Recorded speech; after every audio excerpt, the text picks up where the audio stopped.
Hello, everyone. We are back for our final segment today, and I am joined by Chris Antonopoulos. Is that correct? That's correct.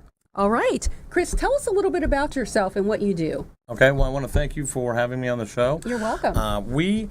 We are financial services representatives here in Clark County. We have offices all over the country. We work mainly with public employees and making sure that their families understand their pension and how they're going to retire properly so that they don't have problems in the future.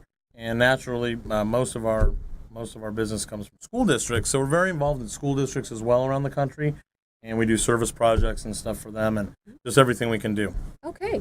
Well, talk about this a little bit. You brought in the BBB Connection magazine. Sure. Why is that so important right now? Well, we're on the cover Okay. of the January 2017 edition here, and it just talks about our company and what we're doing and how we're making changes across the country in education and awareness for public employees. And of course, we work with everybody. However, working in schools, the schools are the core of the community. Mm-hmm. And because every community has a fairly large school district, some rural areas are smaller and whatnot. However, really everything comes from there. And so we've just been recognized for the work we're doing there and doing our part. How did you meet Miss Cherie Cornell, who's the executive director? Okay, so I met Cherie. Sonia Farrell, her friend, introduced me to her about 7 months ago. Okay. And she said, "Hey, come check out the Youth Impact Program." And I'm like, "Okay," because if it's anything to do with helping children, that's excellent. So what we wanted to make sure that we're doing is being involved as much as we can. And when I saw it, I was like, "Wow!" I was blown away. I mean, it's so cool to make sure that kids have, that they have the programs that they need, and it's needed not only here in Clark County. However, it's needed all over the country because kids, when they get out of school, they have multiple choices of what they can do all day. Absolutely. The best would be programs, tutoring, some maybe sports, something like after school activities, stuff like that. I like the program because it's very positive, and I've been to, I believe, 3 graduations now. Tell me some of the things that you were witness to at a Change One when you attended. Well, there are speakers. I've seen some really amazing people speak that are part of the Las Vegas and Clark County community here.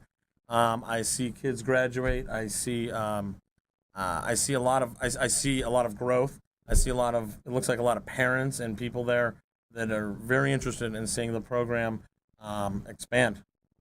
So let's talk about the schools, because Sure. we had a short discussion on this. What would you like to see maybe implemented in schools, or what do you think is going on right now with today's youth and education?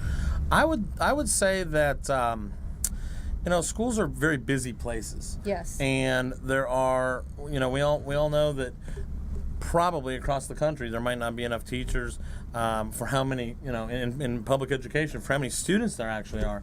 So, we'd like to see awareness go up for the fact that we just have a very fast growing student population, in the country.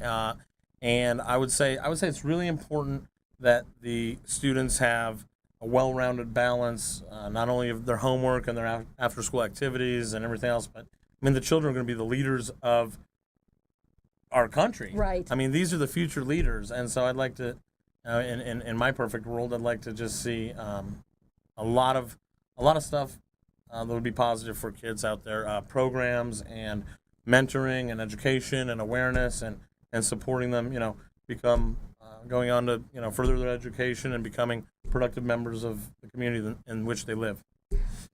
How do parental responsibilities come into play with this? Well, it all starts at home, right? Yes, it does. So, a um, strong parenting ethic, I guess you could call it, um, would be important, and structure. And then the kids will tend to probably do better in school, and they'll have more.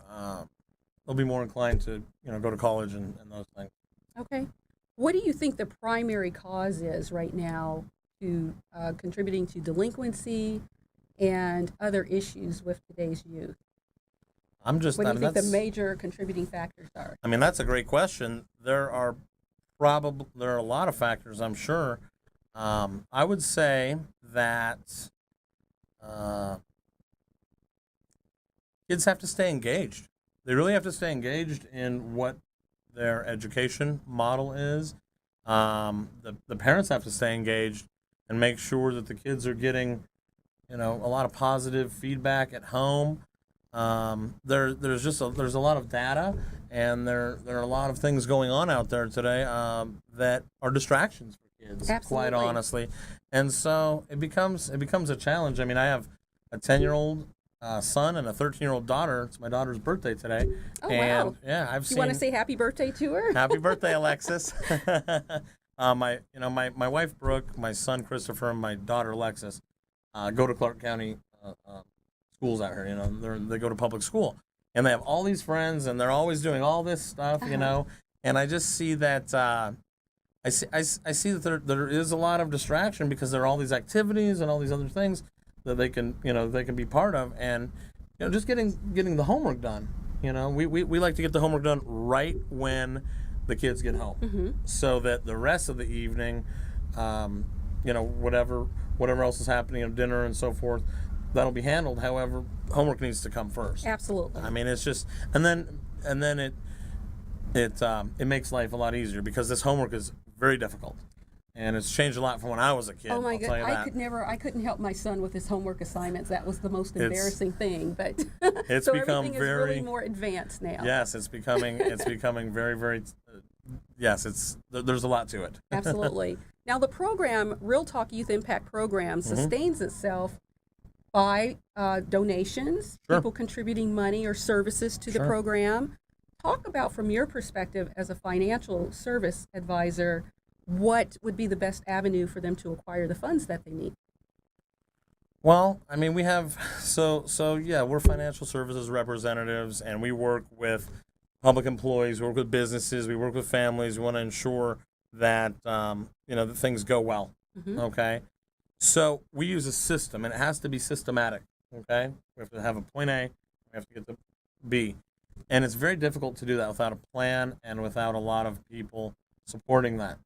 And awareness and education on this program, okay, on the Youth Impact Program, would be here's how it would look.